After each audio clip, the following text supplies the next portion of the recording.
You're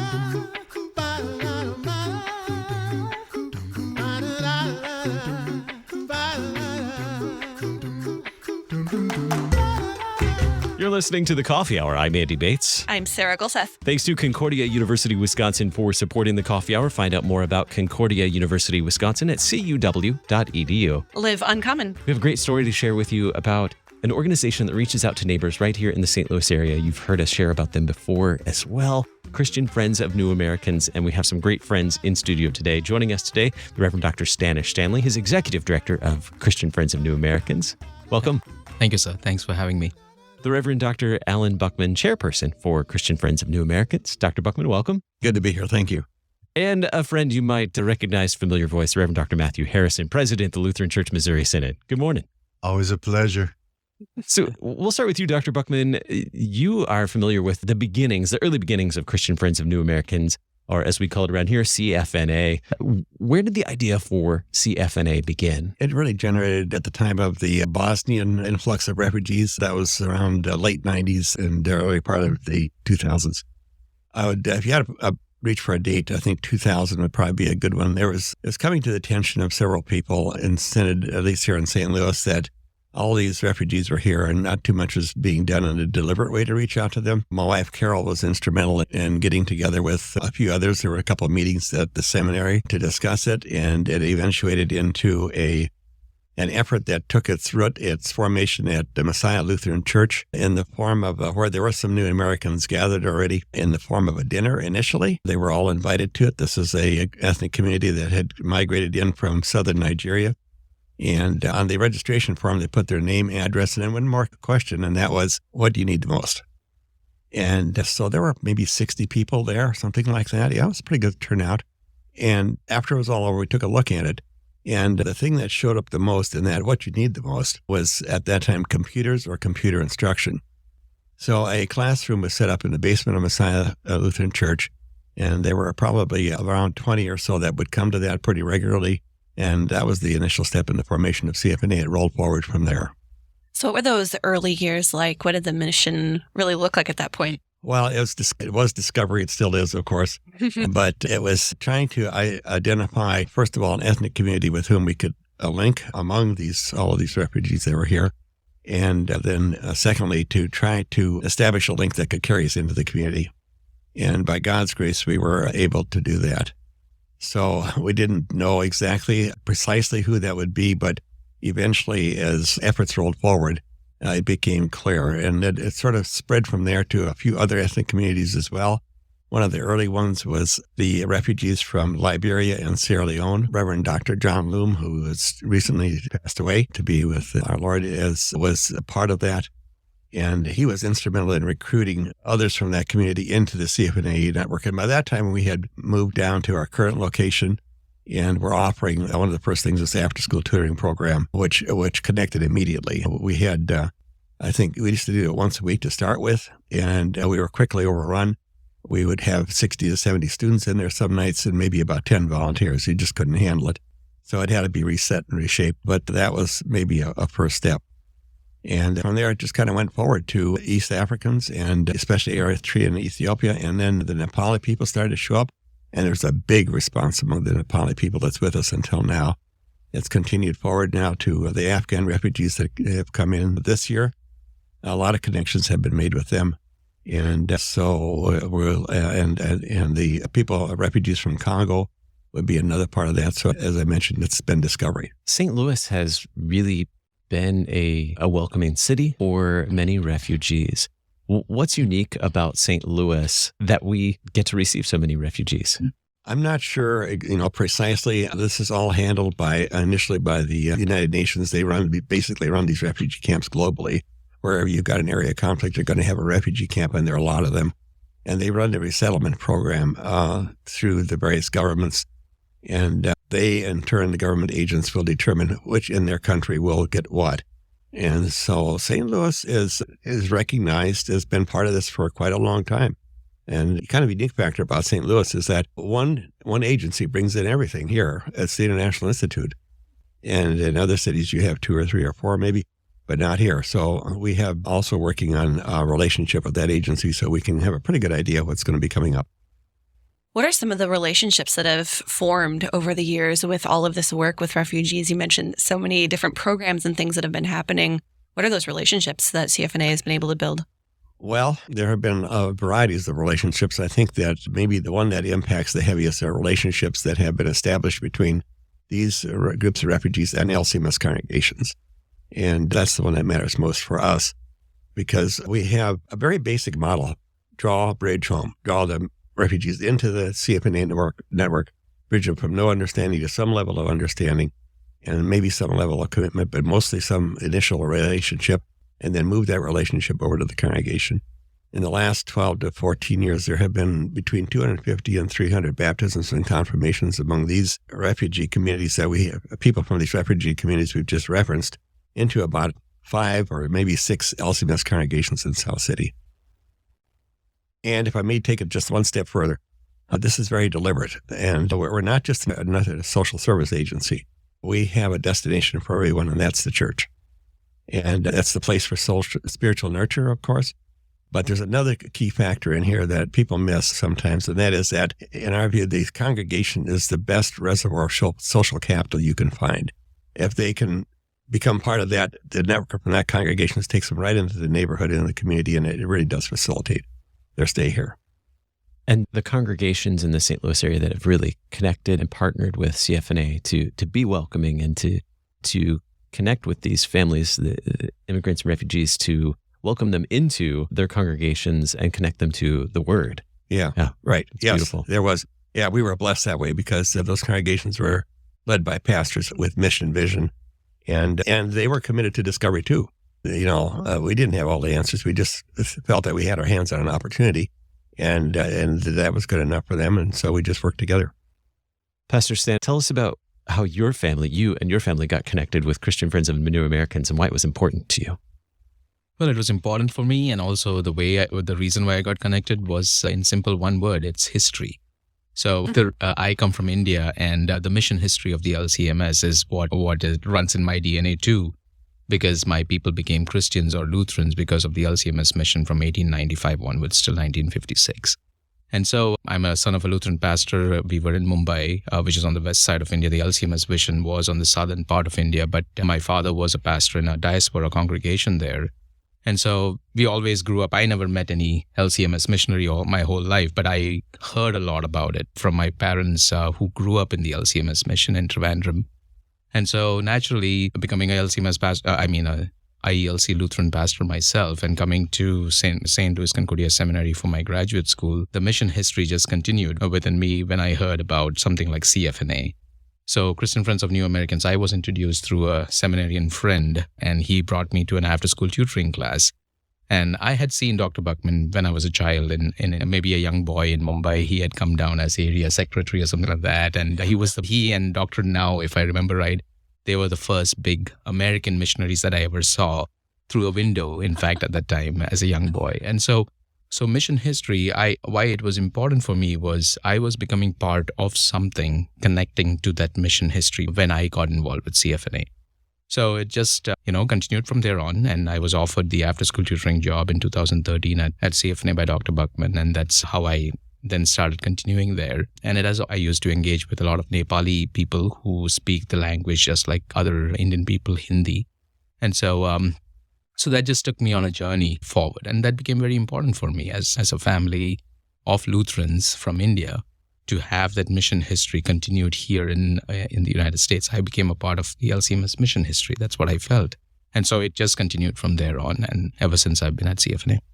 That is such a cool story. So you guys have known each other for like a really long time. I don't think Sir saw me in 1990 or whatever when I was speaking through a window, because, as kids, we are supposed to be nuisances for our Indian family members. So when the big people come to town, you're supposed to be inside your house. You're not supposed to be outside. So my father clearly told me, no coming out of the house. And so these were big people from America coming. And so I still remember that very vividly, me climbing up a window to see these American guys who were there. So, yeah. That's awesome. Yes. So what is the work of CFNA now? What's going on? Lots of exciting things happening now, too. Yes. Well, we've been continuing with after-school tutoring. Of course, it's all about engaging new Americans, namely refugees and immigrants, at our location, which is called the Peace Center on South Grand Boulevard. And it is all about connecting the American believer. It could be Lutheran Church believers mostly, because that's our base. There could be others also, maybe people who are interested to come and serve at CFNA. It is about connecting those believers to new Americans who might know Jesus or might not know Jesus or have no understanding of who Christians are and what the church really is. And so we've been doing things like after-school tutoring for kids. We've been doing ESL classes for adults. We've been doing driving education for adults. Those are very popular activities right now. The sewing program is another activity that is happening, especially Mrs. Buckman, that Dr. Buckman's wife has been instrumental in working alongside other American volunteers to make that happen. And whether it's a health and wellness screening that we do or whether it's a giveaway, all these activities are geared towards connecting the average Lutheran believer or the average Christian believer in America to a new American who comes from a different culture. So in many ways, it is about Matthew chapter 5, verse 16. It's about letting your light shine, so that seeing your deeds and your actions and your words, they will come to know of our Father who is in heaven. And so that's what CFNA tries to do. We have been doing these activities. Of course, we've been very busy with a lot of Afghan friends ever since last August, a lot of Congolese, people from Sudan also. And recently I met my first Christian Sudanese here at the Peace Center after so many years. I've been working since 2012 or 13, so to speak. I never met a Christian Sudanese. It was always Muslims who were there. But I was kind of really thrilled to see a Christian man come by, and he has his family. They've become a part of our after-school tutoring program now. And so I look forward to building those relationships with people who are basically persecuted for their religious faith, or who have been, who had to leave or flee their countries for various reasons that they think are dangerous for them. We're learning about Christian Friends of New Americans right here in St. Louis. Our guest today, leadership from Christian Friends of New Americans and our president of the Lutheran Church Missouri Synod. We'll continue the conversation in just a moment right here on the Coffee Hour. I'm Andy Bates. I'm Sarah Gulseth.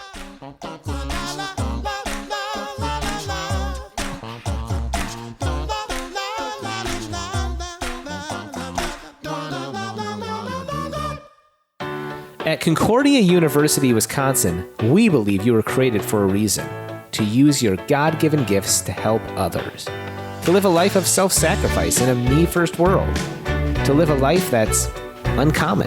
Whether you're taking one of 50-plus online programs or learning with us in person on the shores of Lake Michigan, you'll be equipped to make an uncommon impact. Learn more at cuw.edu. Concordia University, Wisconsin.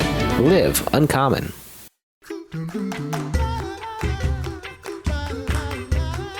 Welcome back to the Coffee Hour. I'm Andy Bates. I'm Sarah Gulseth. Today we're talking with leadership from Christian Friends of New Americans. Our guest, the Reverend Dr. Stanish Stanley, Executive Director of CFNA, and the Reverend Dr. Allan Buckman, Chairperson for Christian Friends of New Americans, and the Reverend Dr. Matthew Harrison, President of the Lutheran Church Missouri Synod. Before we went to break, Stanish, you were sharing with us just some of the great things that CFNA gets to do today in terms of welcoming our neighbors through the partnerships of the congregations and things that happen at the Peace Center as well. I want to go back to kind of full circle here. The CFNA, when it started, one of the first events was a meal, gathering for a meal. Yeah. How do meals or food play a role in what CFNA does today? Very big. In fact, meal is a common denominator for people to kind of, enjoy and relish, but also the fellowship and also the opportunity to kind of have conversations around a meal is big. And it's a cross-cultural experience in many ways. So, because, like, for example, if it's an Indian meal, it'll be very spicy and they're very hot, and that might not go down well with the taste buds of Americans. But for everybody, as Sir says, it's discovery. So that means it's a learning experience in that way. And so that's that for activities like we have a heart-to-heart Bible study that Mrs. Carol Buckman kind of leads. And it's all about bringing food and having a conversation around a Bible study theme or a passage. It's led by American Lutheran Church women who do the Bible study, but it's a fellowship of eating Syrian food or Afghan food alongside American. And it's a special fellowship time. It's, of course, the taste buds might get a little dicey and spicy, but overall, it's a time of fellowship and love being shared in Christ Jesus. And so, yeah.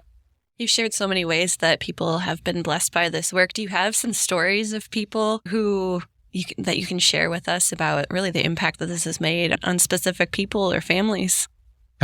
Of course, I'll let Dr. Buckman also answer that, but I know the larger picture is definitely the 225 baptisms or confirmations that have happened from at least 12 birth nations that we consider very special for us. It's about building up the Lutheran Church in such a way that it also brings in the revelation vision to bear upon their congregations. So it's about people from all nations and tribes worshiping the Lamb. The Nepali people is definitely the Nepali people and their and their groups being in at least 3 Lutheran congregations in the city is a big story to tell in itself. The African friends at Timothy are another story to speak about. But it's also about personal, if I were to talk about personal change, at least one family that comes to my mind is the recent baptism during the COVID period, 2020 in August. The Mukindi family.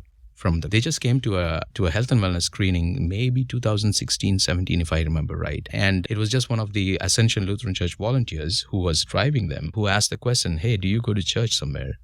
And the gentleman said, "No, we don't go to church. Do you know of any place?" They had just been in the country maybe 3 months or something, or 2 months, something like that. And so, as it turned out, if I remember the volunteer's name, Jamie Fox, he invited them to Ascension on that Saturday when we had the screening. The very next day, they were at Ascension. That is, on Sunday, he took them from their home and took them to Ascension Lutheran Church. It turned out that the pastor's wife speaks a little French. These guys are from the Congo, speaks Swahili and French. So French was a common, meeting point. And that started a relationship between this family and Ascension Lutheran. It took time, 3 or 4 years, I would say. They walked alongside. In 2020, the wife and 3 of their kids got baptized. The father was already baptized in the refugee camp, so he decided not to do it. But praise be to God, 2 of the kids are at Word of Life. The eldest son is now at Lutheran South. So that's a family that has come to the Lord and has become a part of the Lutheran Church just because one American Lutheran Church volunteer chose to ask the question, "Do you go to church?" And also take them to the health and wellness screening at CFNA. So that's an example for me. I don't know, Doc, or to share something. Well, a terrific example. There would be others. The current issue of CFNA E-News carries an article, "Where Are They Now?" And by the way, for those that might be interested that don't receive E-News, the website is www.cfna-stl.org, and you can sign on from there. And this article has to do with Awit and Bethlehem. They came to us about 10 years ago, maybe a little bit more than that, and they're from Ethiopia. They are just kids, like in the 3rd and the 5th grade. They got into the after-school tutoring program. But more than that, they also got into our scholarship program. We haven't mentioned that, but it's been a dynamic program for CFNA. It's on its 14th year, and every year we scholarship 25 to 30 refugee kids into LCMS schools here in St. Louis. We provide a $2,000 elementary scholarship and a $4,000 high school. And now some of them, it's been going long enough so that some of them are now moving along out of high school and beyond. And the Mulats have graduated from Lutheran High South. Bethlehem, the sister, is also graduated. She has a degree, a bachelor's degree and a master's degree. Now she's considering a PhD, I think, in criminology. Her brother is in college, and he has a major, I think, maybe in psychology. But they have stayed connected to the Lutheran community, and they've been quite active in various aspects of what we have to offer, over the years. Another part of this has to do with something else that hasn't been mentioned, but it has very much to do with relationships again, and that is the EIIT program at Concordia Seminary. As these ministries were developing about 4 years ago or so, we spoke to some of them because they were having home Bible studies. And there are a couple of Bible study fellowships that formed at the Peace Center. And so there were these leaders in these groups that were leading these Bible studies, but hadn't had much in the way of training. So we asked them, well, would you like to have a little bit more training? And they were all ready for that. So we set up a pre-EIT program at the Peace Center. I think we had 6 or 7 enrolled. 4 of them were admitted into the program. One is in his last year now, his 4th year. Levi Jeremiah, he's got about 1 semester left. And they are all 4 are status of vicars in the LCMS. He will be certified for ordination. And the other 3, which are all Nepali, Levi is from Eritrea. And by the way, interestingly enough, he is one of the few that came to us as a Lutheran from the Lutheran Church in Eritrea. His father and his grandfather both had been members there. I think his grandfather maybe been a founding member of that church when Swedish missionaries first came there. And they were caught in this upheaval over there and into a refugee camp and eventually into St. Louis. Well, he's been reaching out he speaks Kanama. He's been reaching out to Kanama people, not just in St. Louis, but all over the country, and has had Bible studies on a regular basis via Zoom with them. And he's prepared to be self-supporting. He's got about one semester left. And so it'll be very interesting to see how this model continues to develop. The other three are all from Nepal. They have 2 years left, but they have continued to work with in their Bible study fellowships. These fellowships have been set up as satellites of LCMS congregations in the city. And so that's a pretty dynamic relationship right there. President Harrison, you recently made a visit to the Peace Center in St. Louis. Tell us about your visit. Yeah, I was graciously asked to come down by Dr. Buckman, who's been a longtime friend. And I had some slight interaction, heard stories. We've provided a little grant here or there, but it was really past time to go down and take a look for myself. And it was just a delightful visit. Things that come to mind. Well, look, Jesus sees the crowds, and the text says he has compassion on them. And that's that great, deep compassion that is used in the Gospels about a dozen times, where Jesus, and also by John the Apostle, for Christians, believe in Jesus. This compassionate heart dwells within. And it was quite interesting. I was struck by the easygoing nature of the place, the respect for people, even the Muslims that were there. There's respect for them and trying to treat them in the way that they might expect to be treated with their cultural customs about how you shake hands and those kind of things. Common stuff that these immigrants need, like figure out how to drive, improve their English, how to get through the maze of government documentation, all that. There was a wonderful little time of fun for the kids on their entry into the after-school program. We were upstairs. Christian Friends of New Americans has a relationship with St. Louis University, so they send 6 or so of their social work students over to work with kids for some of their required on-site learning. So great opportunity for that relationship. And then attending the board meeting, it's all these LCMS people. You've got people who have come through the program themselves now on the board, leaders in LCMS congregations for welcoming. You have great folks financially and otherwise who've guided the place. I got a look at the balance sheet, and it's good. It's great. So it's just handled extremely well. Got to meet Pastor Stanish again in his context. So this is something that is really remarkable and something that could be done virtually anywhere where the LCMS is. Connecting to congregations is gold. And that's what the mission is. It is not just speaking the gospel. It certainly is that. Without that, nothing. Connecting believers to a community. And we believe in connecting leaders to the best community, the Lutheran Church, Missouri Synod community, where you have people who love you and a pastor to care for you. That is priceless. So, I don't have much to add. The thing speaks for itself.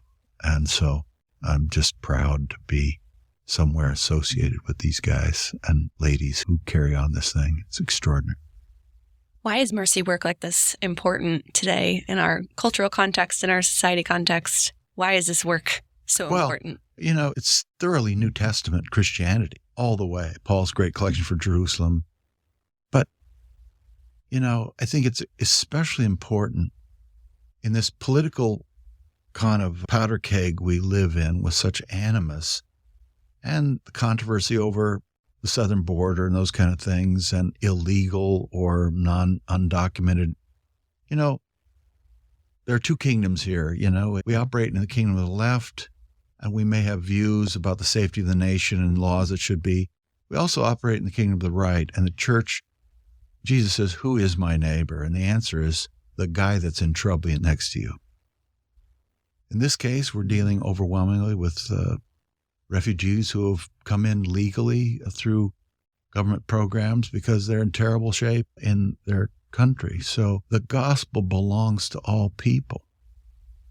And if we are not sharing the gospel with our neighbors as they come to us, Shame on us. How can we even call ourselves Christians? It's of the essence of who we are as a church.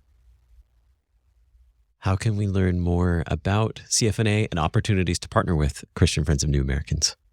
Oh, well, as Dr. Buckman pointed out, always go to the website, w.cfna-stl.org. I must point over here that CFNA is an example, as President Harrison has been pointing out, about the Lutheran Church is being connected to share the gospel with others, especially our new neighbors. And last year was an example of that for CFNA, especially because when the Afghan refugees were coming in, various Lutheran congregations came together, blessed us with funds. They did a fundraising in October here in St. Louis. The Lutheran Foundation played an important role in matching those funds. And so various ways by which you could still support us is, of course, prayer.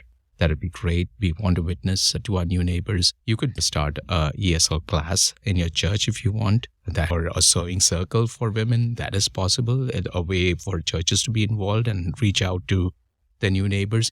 Or you could come down to the Peace Center on South Grand Boulevard if you're okay with the city, and South City especially, meet Mrs. Buckman and her team of ladies. Maybe come and join our heart-to-heart Bible study and engage with an Afghan refugee, or for that matter, a Syrian refugee woman, and share about faith and also about the topics that interest women. That is a way to even witness to Christ to them. But all these things also culminates in something called as Friend of Family that we've had, just a new activity that has been started. It is about forming groups in churches that would walk alongside a refugee family, especially Afghan families in the current case, but also others who are coming in, like the Syrians, the Congolese, the Sudanese. A blessed way of sharing Jesus and knowing about the struggles of refugees, but also sharing what Jesus means to the believer as well as to them. CFNA-STL.org. Our guest today, the Reverend Dr. Allan Buckman, Chairperson for Christian Friends of New Americans. Dr. Buckman, thank you for being here. Thanks so much for having us. And the Reverend Dr. Stanish Stanley, Executive Director for CFNA. Thank you, sir. And the Reverend Dr. Matthew Harrison, President of the Lutheran Church Missouri Synod. Thanks so much. Thank you. You've been listening to The Coffee Hour. I'm Andy Bates. I'm Sarah Golseth. The Coffee Hour with Andy and Sarah is a production of KFUO. To support The Coffee Hour and KFUO Radio, visit KFUO.org. You can also text KFUO to 41444 or send an email to gifts@KFUO.org. And you can call us at 800-844-0524. KFUO. Christ for you, anytime, anywhere.